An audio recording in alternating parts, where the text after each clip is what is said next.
আসসালামু আলাইকুম প্রিয় দর্শক, সবাইকে স্বাগত জানাচ্ছি আজকের সারা বিশ্বের সর্বশেষ গুরুত্বপূর্ণ সংবাদে। বাংলাদেশের সঙ্গে বাণিজ্যিক সম্পর্ক আরও জোরদার করতে চায় চীন। বুধবার নিউ ইয়র্কের জাতিসংঘের সদর দপ্তরে সাধারণ পরিষদের সাইডলাইনে বাংলাদেশের প্রধান উপদেষ্টা অধ্যাপক ডক্টর মোহাম্মদ ইউনূসের সঙ্গে সাক্ষাৎকালে এই ঘোষণা দেন চীনের পররাষ্ট্রমন্ত্রী ওয়াং ই। চীনের পররাষ্ট্রমন্ত্রী অধ্যাপক ইউনূসকে চীনা জনগণের পুরনো বন্ধু হিসেবে উল্লেখ করেন এবং অন্তর্বর্তীকালীন সরকারের নেতৃত্ব গ্রহণের জন্য তাকে অভিনন্দন জানান। তিনি বলেন, আমরা আপনার প্রতি পূর্ণ আস্থা রাখছি যে আপনি জনগণের প্রত্যাশা পূরণ করবেন। ওয়াং ই বলেন, চীনের সৌর প্যানেল নির্মাতাদের বাংলাদেশে কারখানা স্থাপন করার আহ্বানকে চীন গুরুত্ব দেবে। চীনের রাষ্ট্রদূতের গত মাসের ঢাকার সৌজন্য সাক্ষাৎকালে প্রধান উপদেষ্টা এই আহ্বান জানিয়েছিলেন। চীনের পররাষ্ট্রমন্ত্রী বলেন, বেইজিং দুই দেশের কোম্পানির মধ্যে আরও বৃহত্তর সহযোগিতা ও অংশীদারিত্বে উৎসাহিত করবে। তিনি বলেন, স্বল্পোন্নত দেশগুলোর সমস্ত পণ্য শুল্কমুক্ত প্রবেশাধিকার দেওয়ার চীনের সিদ্ধান্ত থেকে বাংলাদেশ উপকৃত হবে। অধ্যাপক ইউনূস এই উদ্যোগের জন্য চীনকে ধন্যবাদ জানান। তিনি কয়েকশো কোটি মানুষের দারিদ্র্য থেকে উত্তোলনের চীনের অবিশ্বাস্য প্রচেষ্টারও প্রশংসা করেন। তিনি বলেন, চীনা সৌর কোম্পানিগুলো আরও বড় পরিসরে বাংলাদেশে বিনিয়োগ করতে পারে। চীনা নির্মাতারাও তাদের কারখানাগুলো বাংলাদেশে হস্তান্তর করতে পারে। প্রধান উপদেষ্টা চীনের সঙ্গে আরও ঘনিষ্ঠ সম্পর্কের উপর জোর দেন এবং দুই দেশের মধ্যে সম্পর্কের এক নতুন অধ্যায়ের সূচনা করার আহ্বান জানান। দুই দেশের কোম্পানির মধ্যে প্রযুক্তিগত সহযোগিতা বৃদ্ধিরও আহ্বান জানান তিনি। পারমাণবিক অস্ত্র নিয়ে নতুন সিদ্ধান্ত নিচ্ছে মস্কো। বিশ্বের অন্যতম পারমাণবিক ক্ষমতাধর রাষ্ট্র রাশিয়া তাদের পারমাণবিক অস্ত্র ব্যবহারের ক্ষেত্রে যাতে দ্রুত সিদ্ধান্ত নেওয়া যায় তার ব্যবস্থা করছে। রোববার রাশিয়ার পার্লামেন্ট নিম্নকক্ষের প্রতিরক্ষা কমিটির প্রধান আন্দ্রেই কার্তাপোলভ বলেছে, রাশিয়ার বিরুদ্ধে হুমকি বাড়লে পারমাণবিক অস্ত্র ব্যবহারের জন্য সিদ্ধান্ত গ্রহণের সময় পরিবর্তন করতে পারে মস্কো।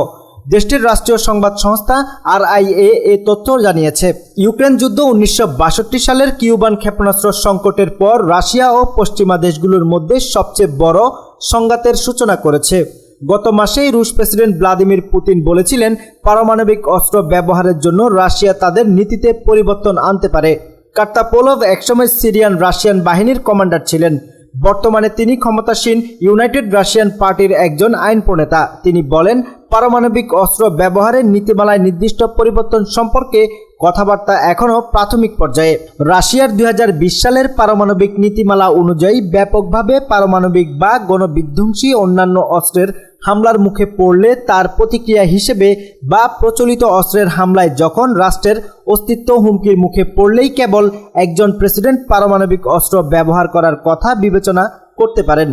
রাশিয়া ও যুক্তরাষ্ট্রকে এখন পর্যন্ত বিশ্বের বৃহত্তম পারমাণবিক শক্তি হিসেবে বিবেচনা করা হয়। বিশ্বের প্রায় 88% পারমাণবিক অস্ত্র এই দুই দেশের কাছে আছে। উভয় তাদের পারমাণবিক অস্ত্রাগারের আধুনিকীকরণ করছে। এদিকে চীন দ্রুত তার পারমাণবিক অস্ত্রাগার বাড়াচ্ছে। এই মাসে অবশ্য পুতিনের পক্ষ থেকে ইউক্রেনে পারমাণবিক সংঘাতে না যাওয়ার ইঙ্গিত দেওয়া হয়েছে। তিনি বলেছেন, ইউক্রেন বিজয় নিশ্চিত করতে রাশিয়া পারমাণবিক অস্ত্র ব্যবহার করার দরকার নেই। তবে তিনি এও বলেন, প্রয়োজনে রাশিয়া তাদের পারমাণবিক অস্ত্র ব্যবহারের সিদ্ধান্তের জায়গা বদলাতে পারবে। এটাকে অবশ্য রাশিয়ার কট্টরপন্থীদের পক্ষ থেকে পুতিনের ওপর চাপ হিসেবে দেখা হচ্ছে। গত সপ্তাহে পুতিন আবার বলেছেন, মস্কোকে পারমাণবিক অস্ত্রের সিদ্ধান্ত পরিবর্তন করতে হতে পারে, কারণ রাশিয়ার প্রতিরক্ষার নতুন ধরনের পারমাণবিক অস্ত্র তৈরির পথে হাঁটছে। নেতানিয়াহুকে হিটলারের মতো করে থামাতে হবে। গাজা পরিস্থিতি নিয়ে জাতিসংঘে কড়া ভাষায় ইসরায়েলের বিরুদ্ধে নিন্দা করেছে তুরস্কের president Recep Tayyip Erdogan. New ইয়র্কে চলমান জাতিসংঘের 79তম অধিবেশনে তিনি বলেছেন, যেভাবে নাৎসিবাদীদের জনক অ্যাডলফ হিটলারকে থামানো হয়েছিল ঠিক সেইভাবেই ইসরায়েলের প্রধানমন্ত্রী বেনিয়ামিন নেতানিয়াহুকে থামাতে হবে। এরদোয়ান বিশ্ব নেতাদের কাছে নেতানিয়াহুর হত্যাকাণ্ডের নেটওয়ার্ক বা জাল ছিন্ন ভিন্ন করে দেওয়ার জন্য আহ্বান জানান। গাজাকে কনসেন্ট্রেশন ক্যাম্প আখ্যা দিয়ে অঞ্চলটিতে ইসরায়েলি আগ্রাসনের তীব্র নিন্দা করেন তিনি। তুরস্কের প্রেসিডেন্ট রিসেপ তাইয়েপ এরদোয়ান বলেছেন, নেতানিয়াহু তার রাজনৈতিক ভাগ্যের স্বার্থে সমগ্র অঞ্চলকে যুদ্ধ টেনে নিয়ে যাওয়ার চেষ্টা করছে। ভাষণে এরদোয়ান গাজায় গণহত্যা রোধে ব্যর্থতার জন্য জাতিসংঘের ব্যাপক সমালোচনা করেন এবং সংস্থাটিকে আরও প্রতিনিধিত্বমূলক ও কার্যকর করার জন্য সংস্কারের আহ্বান জানান। এবার হিজবুল্লাহর সঙ্গে বড় সংঘর্ষ নিয়ে সতর্ক করলেন নেতানিয়াহু সরকার। অদূর ভবিষ্যতে ইসরায়েলকে হিজবুল্লাহর সঙ্গে বড় আকারের সংঘর্ষের মুখোমুখি হতে হবে বলে সতর্ক করেছেন দেশটির প্রধানমন্ত্রী বেনিয়ামিন নেতানিয়াহু। বৃহস্পতিবার একটি কৌশলগত আলোচনার সময় এই বিষয়ে নিরাপত্তা প্রধানদের তিনি সতর্ক করেছিলেন বলে টাইমস অফ ইসরায়েল জানিয়েছে। নেতানিয়াহু বলেছেন দেশটির উত্তরে এই সংঘর্ষ ব্যাপক আকার ধারণ করতে পারে। সম্প্রচার মাধ্যম কান শনিবার জানিয়েছে নেতানিয়াহু মনে করেন লেবাননের সর্বাত্মক যুদ্ধ করা হলে সশস্ত্র গোষ্ঠী হামাসের উপর সামরিক চাপ বজায় রাখতে আইডিএফ এর কোনো ব্যাগ পেতে হবে না। তবে প্রতিরক্ষা মন্ত্রী ইয়োব গ্যালেন্ট এই বিষয়ে নিশ্চিন্ত নন।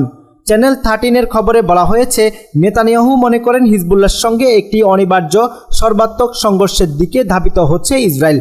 একটি কূটনৈতিক সমাধান যা লেবাননের সশস্ত্র গোষ্ঠীর সঙ্গে ইসরায়েলের প্রায় প্রতিদিনের আন্তঃসীমান্ত সংঘর্ষের অবসান ঘটাতে পারত, তা অধরাই রয়ে গেছে। নেতানিয়াহুর এক সহযোগীর বরাতে চ্যানেল 13 জানায় প্রত্যাশিত সংঘর্ষের জন্য কোনো সময়রেখা নির্ধারণ করা হয়নি। অবশ্য এর আগে শীর্ষ কর্মকর্তারা কয়েক মাস ধরে প্রতিশ্রুতি দিয়ে যাচ্ছিলেন তখন থেকে কয়েক সপ্তাহ বা কয়েক মাসের মধ্যে সংঘর্ষ হতে পারে। গত 8 অক্টোবর থেকে হিজবুল্লাহ নেতৃত্বাধীন বাহিনী প্রায় প্রতিদিনই সীমান্তে ইসরায়েলি সম্প্রদায় ও সামরিক চৌকিতে হামলা করছে। গোষ্ঠীটির দাবি সশস্ত্র গোষ্ঠী হামাসের সঙ্গে ইসরায়েলের যুদ্ধে গাজাবাসীর সমর্থনে এই হামলা করছে তারা। গাজার যুদ্ধ বন্ধ হলেই কেবল সীমান্তে সংঘর্ষ বন্ধ হবে। প্রিয় দর্শক, আজ এখানেই শেষ করছি। সবাই ভালো থাকুন, সুস্থ থাকুন। দেখা হচ্ছে পরবর্তী ভিডিওতে। ভিডিওটি ভালো লাগলে অবশ্যই চ্যানেলটি সাবস্ক্রাইব করুন। আল্লাহ হাফেজ।